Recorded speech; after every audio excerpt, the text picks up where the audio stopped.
Prince Harry, who served 2 frontline tours in Afghanistan, has said the sacrifices made by British and other NATO troops deserve to be spoken about truthfully and with respect, after Donald Trump falsely claimed that they had avoided the front line.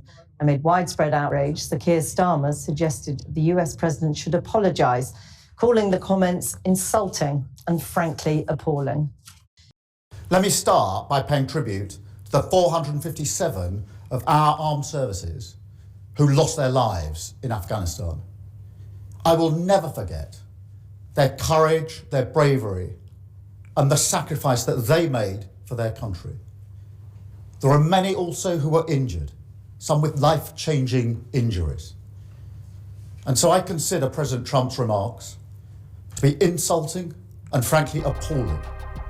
And I'm not surprised they've caused such hurt to the loved ones of those who were killed or injured, and in fact, across the country.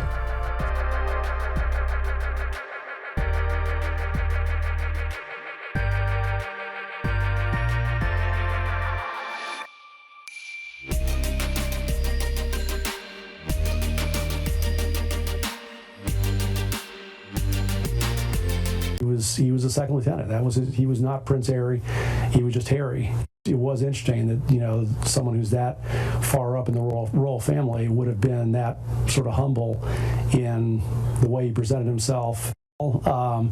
He seemed pretty serious about his job.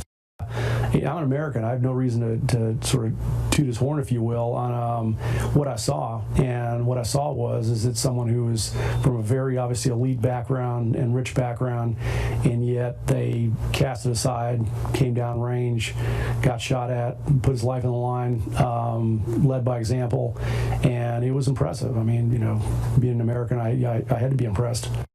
One of the mornings I was there, I was working out, Prince Harry was working out, and there was a siren that went off about, you know, these missile attacks that came in. Looked over at each other, just kind of laughed for a second of the preposterous situation of, you know, attempting to work out in a, you know, missile attack.